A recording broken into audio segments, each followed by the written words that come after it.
بسم الله الرحمن الرحيم الحمد لله رب العالمين والصلاة والسلام على سيد الأشرف الأنبياء والمرسلين سيدنا محمد وعلى آله وأصحابه أجمعين أما بعد فأعوذ بالله من الشيطان الرجيم بسم الله الرحمن الرحيم. A couple of weeks ago when we last had the hadith lesson, we were looking at a very famous hadith which can be found in Sahih Muslim, narrated by Sayyidah Aisha anha. She narrates and she reports that Rasulullah sallallahu alaihi wasallam married her at the age of 6, and thereafterwards she, Sayyidah Aisha anha, started living with Rasulullah sallallahu alaihi wasallam at the age of 9.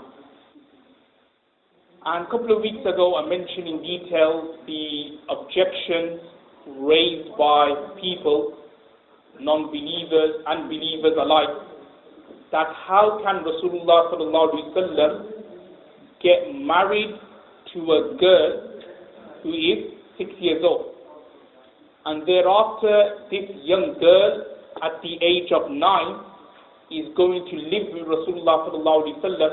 How can that be possible? How can a grown man like Rasulullah sallallahu alaihi wasallam do that with a young girl? So 2 weeks ago in detail I mentioned the various replies and the response to those objections.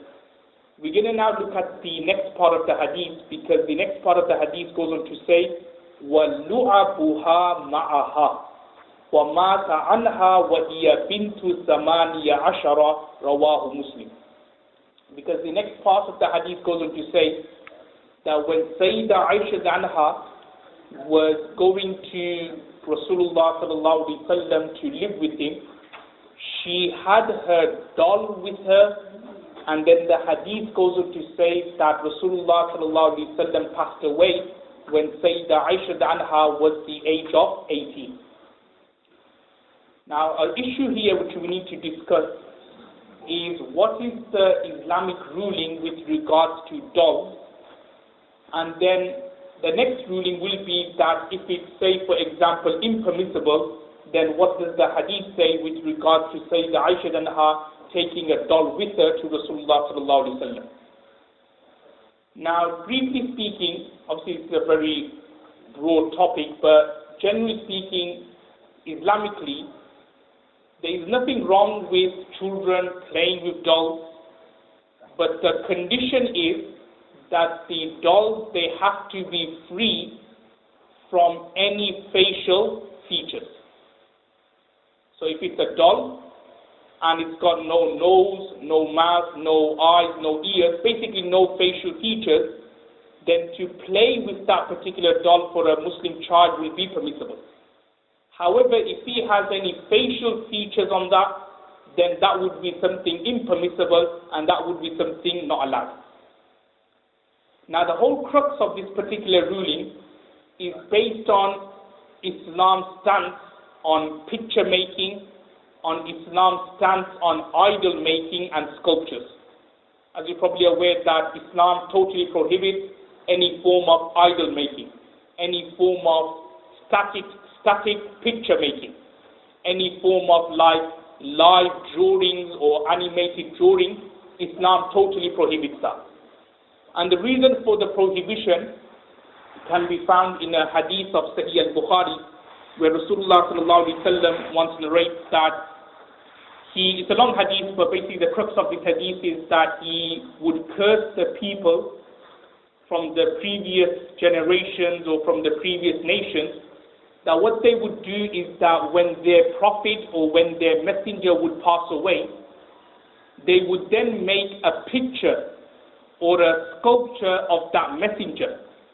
And initially they did it with good intentions, in terms of they did it with the intention of, we're going to remember our messenger. But then what happened was that slowly Shaitan came, and he then said to them that, why don't you start worshipping this particular messenger? Why don't you start worshipping this particular sculpture and idol? So this, as you know, led to idol worshipping.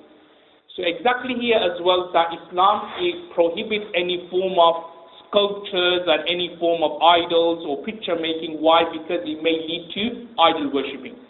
So this is why dolls which have facial features on them is something which is impermissible for Muslim children to play with. Now then this leads to an objection that, okay, if it's something impermissible, then why did Sayyidah Aisha Anha had a doll with her? Why did she then take it to Rasulullah sallallahu alaihi wasallam's house? So the best reply given by Hafiz bin Hajar rahimullah, a very famous muhaddith, a Shafi scholar, who's written a very famous book on the commentary of Sahih al-Bukhari called Fathul Bari. So he gives the interpretation that, just say for argument's sake, this is his words, that if for argument's sake we say that the doll of Sayyidah Aisha Anha did have clear features, did have a face, did have a nose, did have an eye, then we will say that this was before the prohibition of picture making. That this was done before those ahadith were revealed regarding the impermissibility of picture making. And then it goes on to say that otherwise meaning that if we don't assume that the dolls of Sayyidah Aisha Anha had clear features, had a face, had a nose, and so on, then we will say that her doll did not have any prominent features. Meaning that the doll which Sayyidah Aisha Anha was using and the one which she took to Rasulullah sallallahu alaihi wasallam's house at the age of 9, it didn't have any features, any sophisticated features. It wasn't like your modern day dolls where, sometimes, some of these dolls, like if you were to press their tummy, then it starts crying and so on, and it starts saying some words, hello and bye and these kind of things. It wasn't those kind of sophisticated dolls which Sayyidah Aisha Anha had, but in the commentary of Fathul Bari, it says that they were made out of rags without any facial appearance. Meaning that they were just like, little bits and bobs, made together, stuck together, and that was a doll. So for people to use this hadith and say that yes, it's permissible for Muslim children to have dolls where you've got like facial features and a nose and so on, then this is something is wrong. Their interpretation for them to derive this ruling from this hadith is incorrect.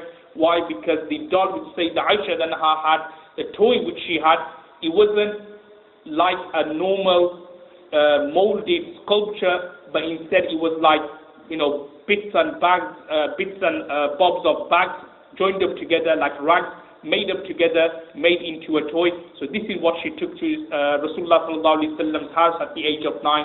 And then the hadith goes on to say, وَمَاتَ عَنْهَا وَهِيَ بِنْتُ ثَمَانِيَ عَشَرَ, that when Rasulullah sallallahu alaihi wasallam passed away, she, Sayyidah Aisha Anha, was 18 years old.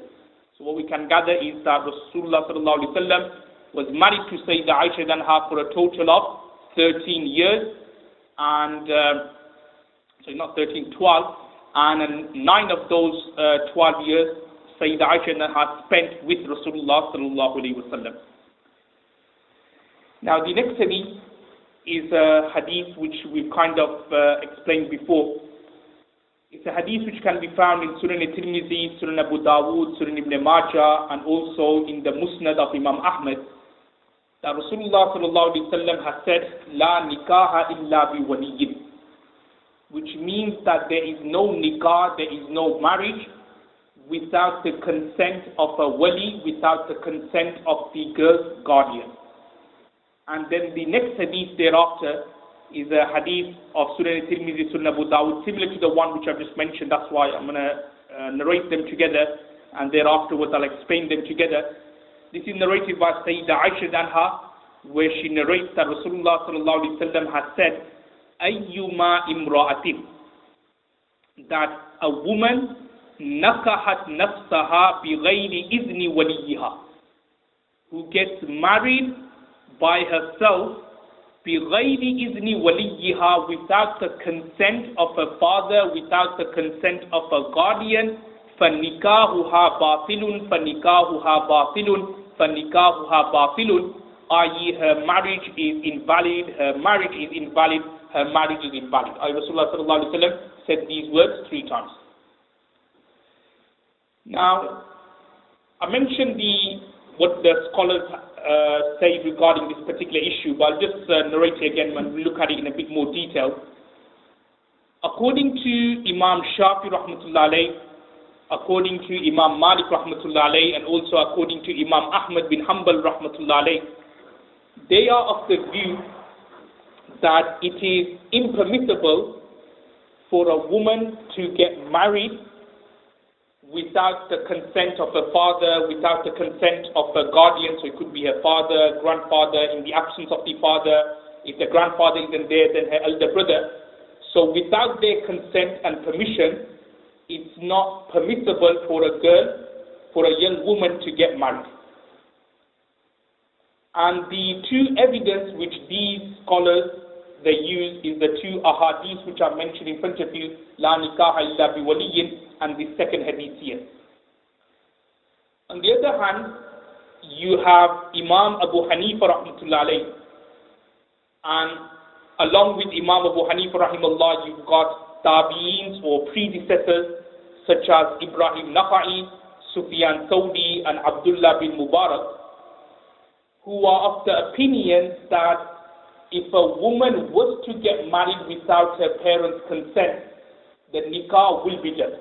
There's two things, again, I mentioned this a couple of weeks ago. There's two ways to look at it. One is in terms of validity, and one is in terms of appropriateness.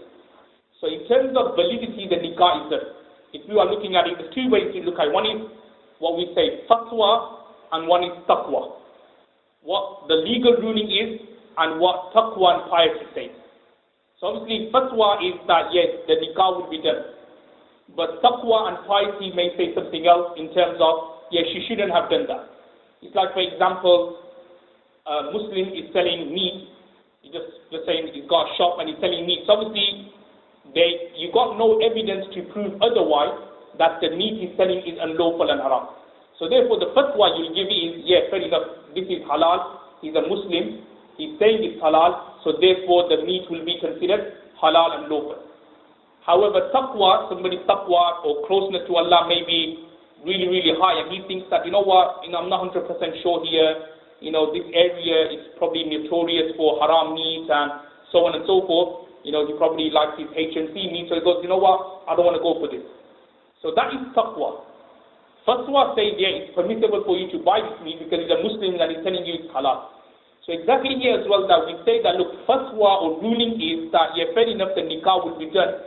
But obviously what she did is considered inappropriate, and I mentioned this in detail a few weeks ago in terms of considered disrespecting the parents without their consent for her to get married, because obviously it's going to hurt the parents. Hence this is something which she did was incorrect, but in terms of the validity of the nikah will be done. And I'm just going to take this opportunity to mention some other evidence or dalails or some other verses from the Quran and Ahadith which tells us that the opinion of Imam Abu Hanifa rahmatullah alayh is actually quite strong in terms of you can find certain Quranic verses and certain Ahadith which actually says that yes, if a girl did get married without the consent of her parents, the nikah will be done. And I'm going to mention a couple of Quranic verses firstly. The first verse, which can be found in Surah Al-Baqarah, where Allah subhanahu wa ta'ala says, وَإِذَا طَلَّقْتُمُ النِّسَاءَ, which means that when a husband and nisa divorces the wife, فَبَلَغْنَ أَجَلَهُنَّ, which means that now when the wife finish their waiting period, their iddah, فَلَا تَعْضُلُوهُنَّ. Now, فَلَا تَعْضُلُوهُنَّ, this is to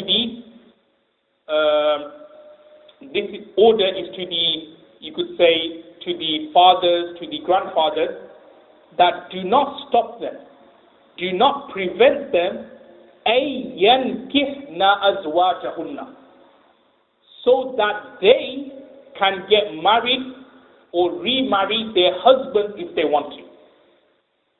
Now look at the word yankihna. Those of you who study Arabic will know yankihna is in the structure of Jama Mu'annath Ghaib, which is basically attributed to the women, i.e. let them marry their ex-husbands. Because what normally happens is that when there's a divorce in a family, just for example, there's man and woman, they got divorced. Now, obviously, when there's a divorce in a family or between two parties, two families, you could say your bottom dollar that they will never ever get back together again. And it's not because they want to get back together, but it's because of the families that they said, no, he divorced my daughter. No way I'm going to give my daughter to him again. Or then the guy's family will say, oh no, look at the girl, she went away, she left home, my son's innocent, I'm never ever going to allow this daughter to get married to my son again. So what normally happens is that the parents or the families, they never ever want to make that marriage happen again. So Allah is saying, فَلَا تَعْذُلُوهُنَّ. If the women want to get married, like just say for example your daughter, even though she was divorced, but she wants to get back to her first husband again, then don't stop them. أَيْ يَنْكِحْنَ أَزْوَاجَهُنَّ. If they want to get back married, or if she wants to remarry, so this word يَنْكِحْنَ is, look, the word here is referring to women. So from there the scholars have said that, look, that Allah is attributing the act of nikah or the act of marriage to women, that if they want to remarry their ex-husband again, then they are allowed to do so. So from here we can derive that, look, it is permissible for women to get married without the consent of their wali, of their father, because in the Quran it just says أَيَّنْكِحْنَ أَزْوَاجَهُنَّ.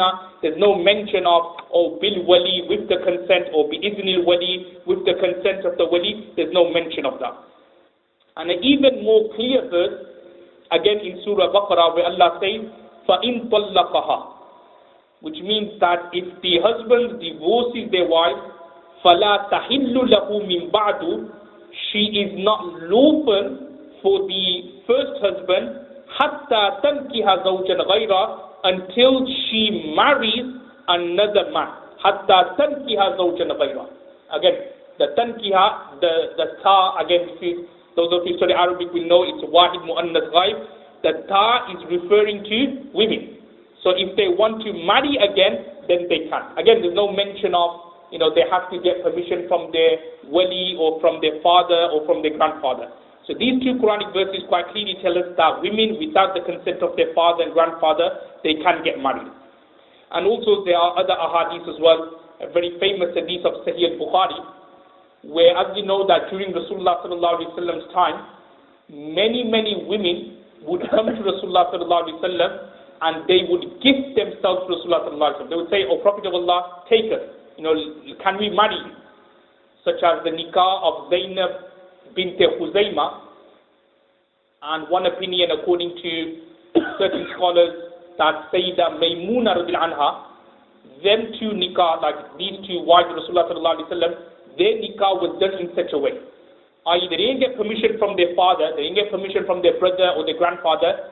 They themselves came to Rasulullah sallallahu alaihi wasallam and offered themselves to Rasulullah sallallahu alaihi wasallam and said, "O Prophet of Allah, can we marry you?"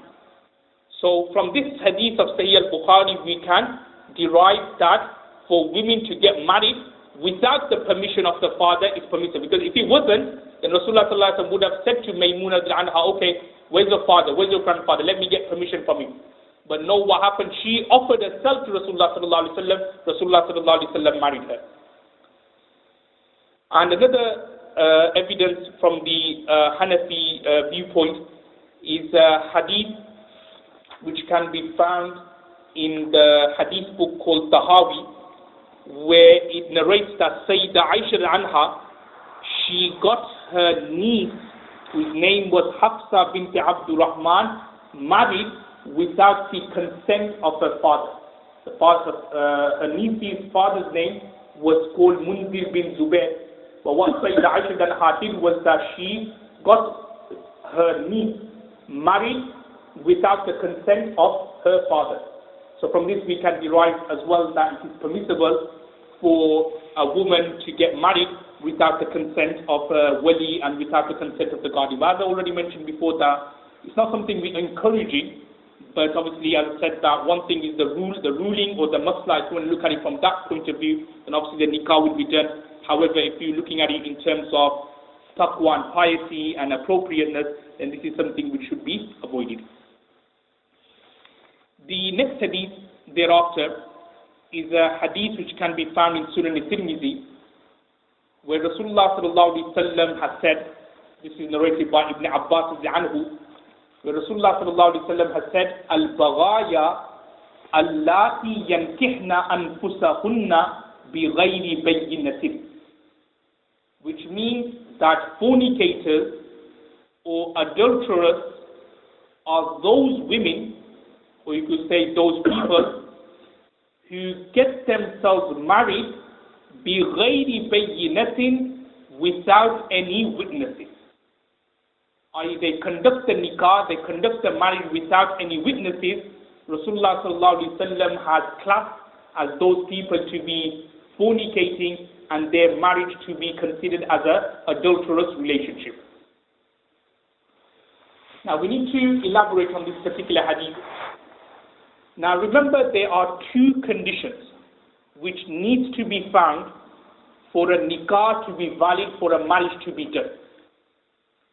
The first condition is that the boy and the girl, or the two parties, they have to do what we call offer and acceptance, ijab and qabul. And generally speaking, what normally happens is that it's from the girl's side, or the girl's representative, or the girl's father. He tends to do the tends to do the offer, and then you've got the groom then accepting, saying, qabiltuha, I accept the marriage, I accept the nikah. So that's the first condition for the nikah to be valid, ijab and qabul, i.e. offer acceptance. The second condition, which is necessary for the nikah to be valid, which is telling us from this particular hadith, is that there has to be witnesses. There has to be gawah, shahidain, there have to be witnesses. And in the Hanafi fiqh, the requirement is that there has to be either two male witnesses or one man and two women. So either you have two men there, or you have one man or two women. Now if these two conditions are not found, both of them have to be found, by the way. You can't just have the offer and acceptance and not the witnesses, or just the witnesses and no offer and acceptance. Both of these conditions have to be found for the nikah to be valid. Now just say, for example, if a boy and girl, they run away from home, they go in total secret and they just get married. No witnesses there. Or they only have, say, one person just leading the nikah, doing the nikah, and they've got no one else there, then such a nikah would not be done, such a nikah would not be valid. Why? Because you need to have two male witnesses, or one man or two women. Similarly, the witnesses also have to be Muslims as well. So again, if, say, for example, a boy and girl, they run away from home, or, well, it doesn't have to be running away from home, just like, for example, a man and woman, they get together, and they go to the civil courts. They do a civil nikah.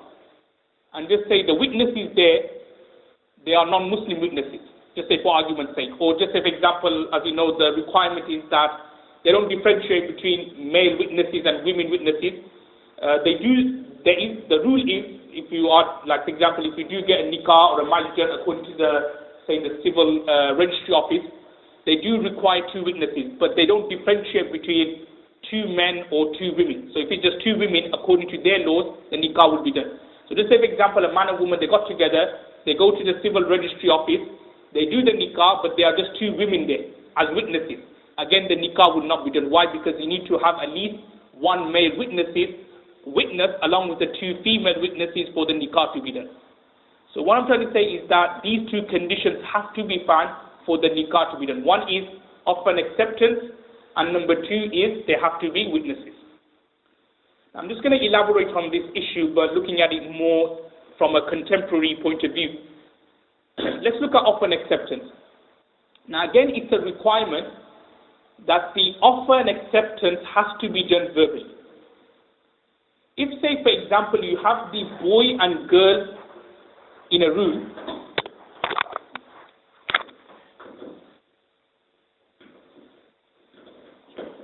so just say, for example, if you have the boy and girl in a room, but they don't say the offer and acceptance or the ijab and the qabul verbally, but what they do, they just write it down, or, like, for example, they just sign it.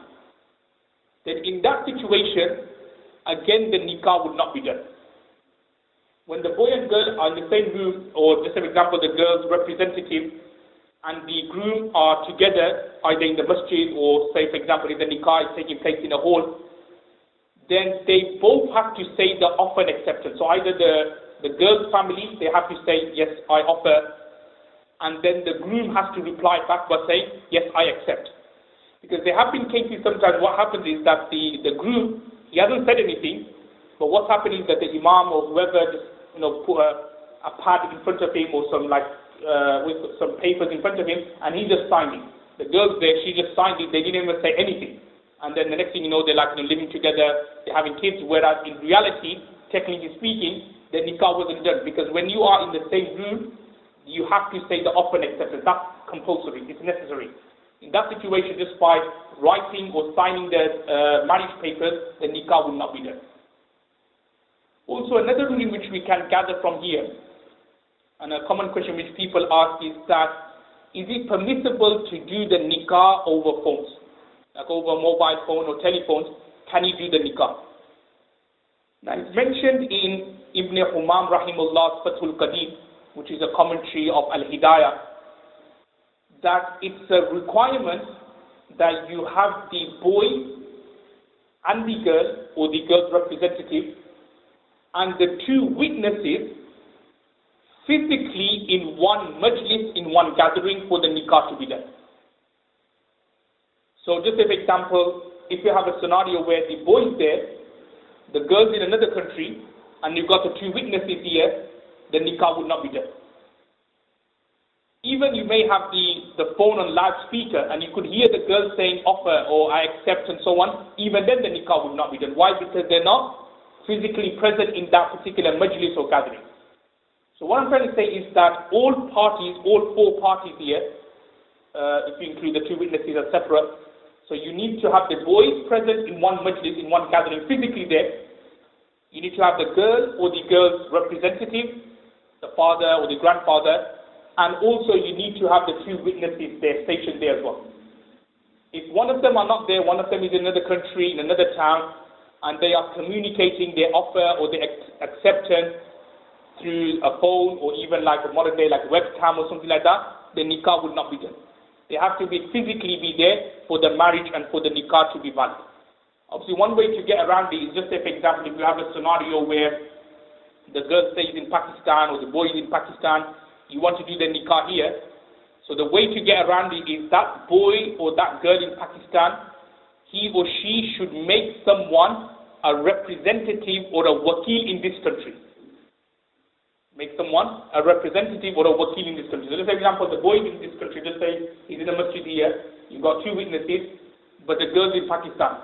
So what she will do is that she should now communicate her offer to a person who will be like her representative.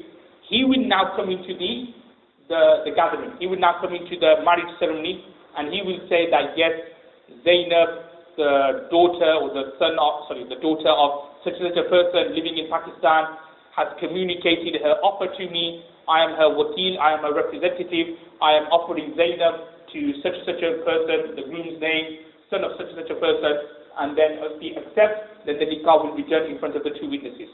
So in that particular way, you could get around it. But if there's no representative or no kind of wakala on behalf of the girl, and if they were to get together, and they're not there, physically, then in that situation, the nikah and the marriage will not be done. So just remember these two rulings in mind, these two conditions. They are, number one is that there has to be offer acceptance for the nikah to be done, and the second condition is that there has to be witnesses present for the nikah to be valid. If one of these two conditions are not found, then the nikah will not be permissible and will not be allowed. The next hadith we've already looked at before, so we just quickly read the text and the translation. The hadith which can be found in Sunan al-Nasai, Sunan Abu Dawud, Sunan al-Tirmidhi, and also in Sunan al-Darmi, narrated by Abu Hurairah anhu that Rasulullah sallallahu alaihi wasallam said, "Al-yatimatu tusta'maru fi nafsiha." Yatim literally means a boy, and if it's yatima, a girl whose father have passed away, you call them yatim. But in this context, it means like a virgin girl, tusta'maru fi nafsiha, which means that her permission should be taken when you get her married. فَإِن صَمَتَتْ. Again, we looked at this hadith before, that if she remains silent, فَهُوَ إِذْنُهَا, it is considered as consent and permission. وَإِنْ أَبَتْ, however, if she refuses, فَلَا جَوَازَ عَلَيْهَا. Jawaza in this context means that there is no force or compulsion on her. Again, this topic of forced marriages I looked at a few weeks ago. So if the girl, you've asked her that, look, there's a groom, do you want to get married to this person? Now, if your daughter or your granddaughter or whoever happens to quite clearly say that no, then in that situation, فَلَا جَوَازَ عَلَيْهَا, which means that the father or the grandfather, those who are the wali or the custodian, they won't be allowed, they won't be permitted to force that particular girl to marry against her will. The next hadith thereafter is a hadith of Sunan al-Tirmidhi, Sunan Abu Dawud, narrated by Sayyidina Jabir radhiyallahu anhu, that Rasulullah sallallahu alaihi wasallam has said, أَيُّمَا عَبْدٍ, that a slave تَزَوَّجَ بِغَيْرِ إِذْنِ سَيِّدِهِ, who gets married without the consent of his master, فَهُوَ عَاهِرٌ, he is considered to be a fornicator. Now this particular hadith, in particular the ruling, doesn't really apply in this day and age because the system of slavery has kind of been abolished. But what this particular ruling is telling us, that, just say for argument's sake, that there is a slave and he gets married but he doesn't ask his master. Okay, so because obviously a slave, he would be subservient to his master. So what this particular hadith is telling us is that if a slave wants to get married, he needs to get consent from his master firstly. And if the master gives him permission, then he will be allowed to marry.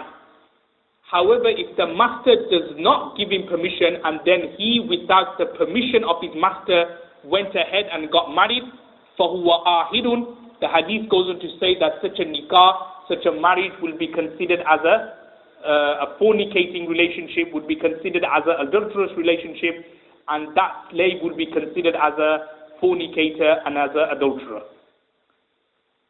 Now, question rises is that why is it so important for the slave to get consent from his master? Why can't a slave just go ahead and get married without the consent of his master? Now, the reason why is that a slave, as I already indicated to you before, is considered subservient of his master. Basically, the master's got total control over his slave and his slave girl. So whatever they want to do, they have to get permission from his master. So similarly, if the slave wants to get married, he needs to get consent from his master. If a slave girl wants to get married to someone, then she has to get consent and permission from his master. So that's one reason.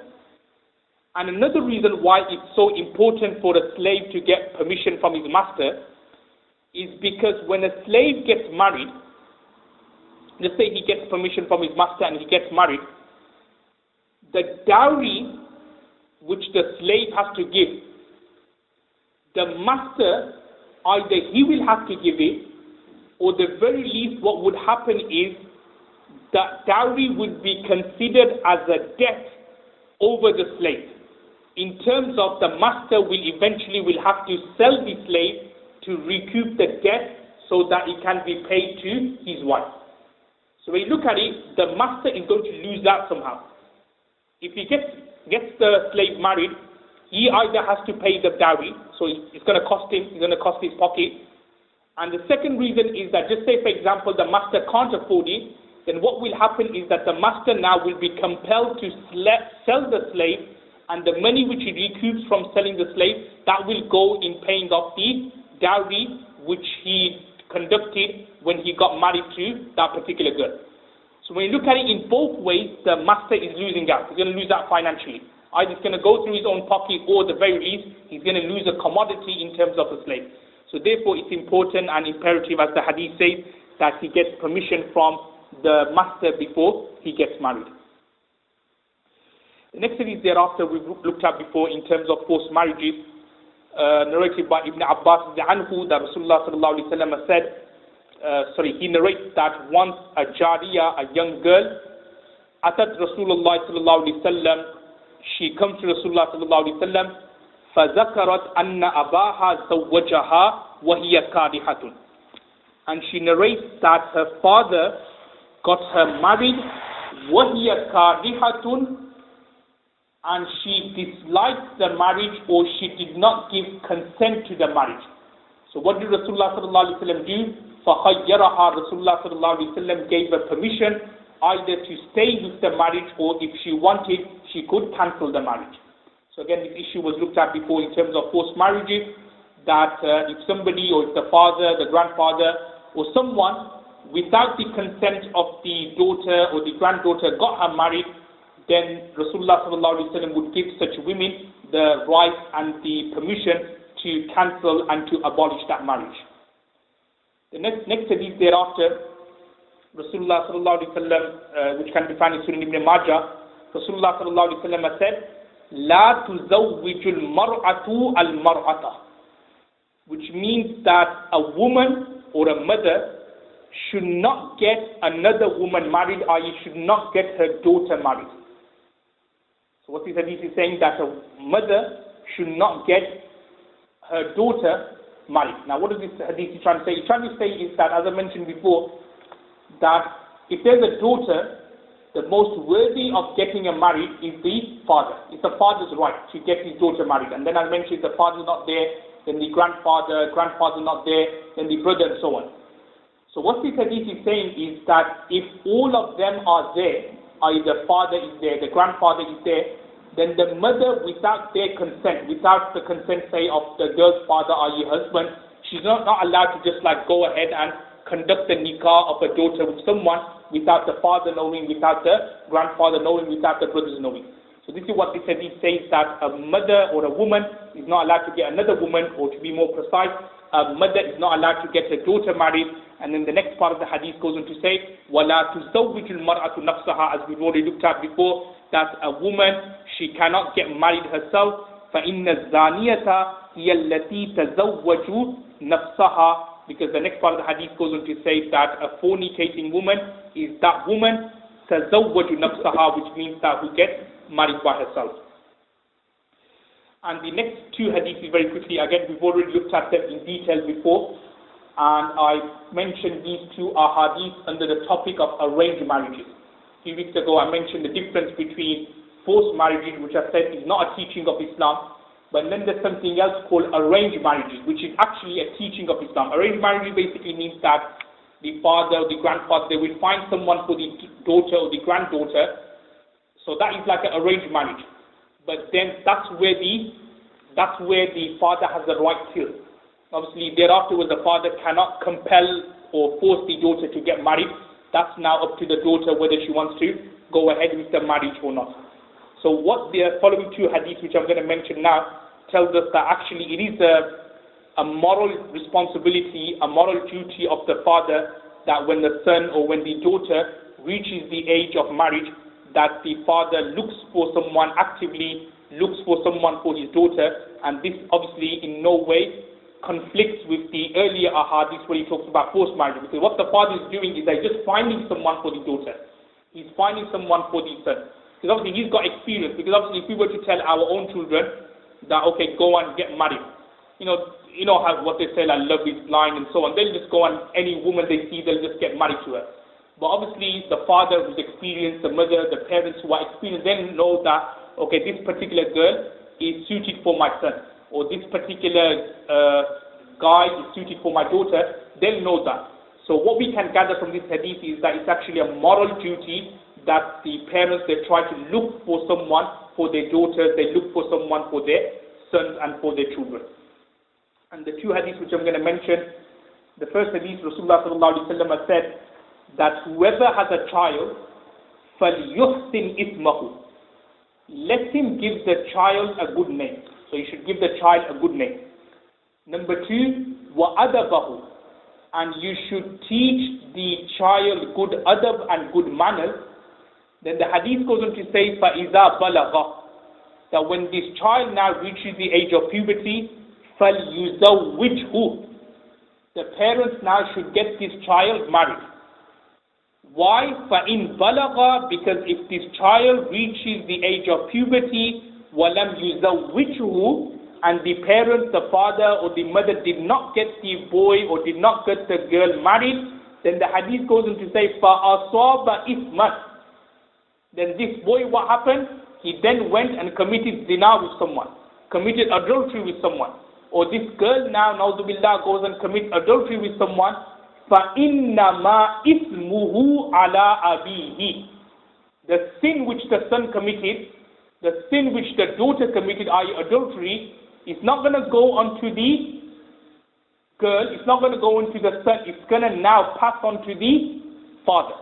فَإِنَّمَا إِثْمُهُ عَلَىٰ أَبِيهِ. Why didn't he get the daughter married earlier? Why didn't he get the son married earlier? Because obviously, especially in this day and age where there's so much lust and temptation around, it's very easy for boys and young girls to get involved in wrong things. So it's actually very important, especially in this day and age, that as soon as you think that they're of that age that they could get married, you should get them married. Now, unfortunately, what happens is that we see many boys, many girls, they're in their 30s and they're not still married. And the amazing thing is that the parents are not even bothered, they're not even thinking about getting them married. Sometimes what could happen is that the girls in the 30s and the parents are actively looking but they can't find someone. But then you get some cases or some situation where the girls are in their 30s, boys are in their mid-30s, parents are not even bothered about them getting married. They say, oh, it doesn't matter, let her, or let the boy just continue, let's carry on with everything. So this is very severe because the hadith quite clearly says that the sin of any of their misdemeanors would go onto the father. Even though, by the way, obviously we need to interpret this hadith in terms of, as we know that I mentioned the Quran clearly, وَلَا تَزِلُ وَازِرَةٌ وِزْرَ أُخْرَى, which means that no sin, so if somebody does a sin, it's not transferred onto the father. But this hadith has been mentioned to show the severity that, look, you will also get the blame as well if they were to commit adultery or fornication. And the last hadith before we finish, this time narrated by Umar bin Khattab radiyallahu anhu and Anas bin Malik radiyallahu anhu, that Rasulullah sallallahu alayhi wa sallam once narrated that qala fi Torah, that he once said that in the Torah, so not in the Quran, also in the Torah, in the book given to Sayyidina Musa alayhi salam, maktubun, it is written that man balagat ibnatuhu ithnatay asharata sanatan, that if a girl reaches the age of 12, generally speaking, that's when the girl reaches the age of puberty, walam yuzawwijha, and the parents did not get her married, فَأَصَابَتْ إِثْمًا, and she committed a sin, she committed adultery, فَإِثْمُ ذَلِكَ عَلَيْهِ, then the sin of that adultery and fornication will pass on to the father. So what we can understand here is that very important, for it's a parental responsibility that if your daughters, if your sons are of that age, you should seriously actually think about getting them married, especially in this day and age where it's very easy to get involved in haram things. Very easy. Even something like they go on the internet, and even if you go into your Hotmail, check your Hotmail account, even on the side you see really bad adverts and so on in terms of meeting boys, meeting girls and so on. Very easy to, sometimes out of temptation, a boy may say, let me just click on that. He clicks on it and the next thing he knows he's involved with a particular girl and a particular woman.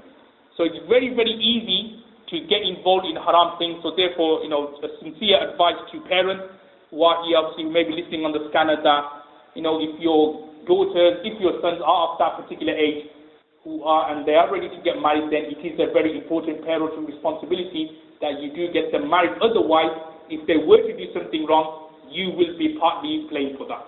Allah gives tawfiq to everyone who said, wa akhiru da'wana alhamdulillahi rabbil alamin.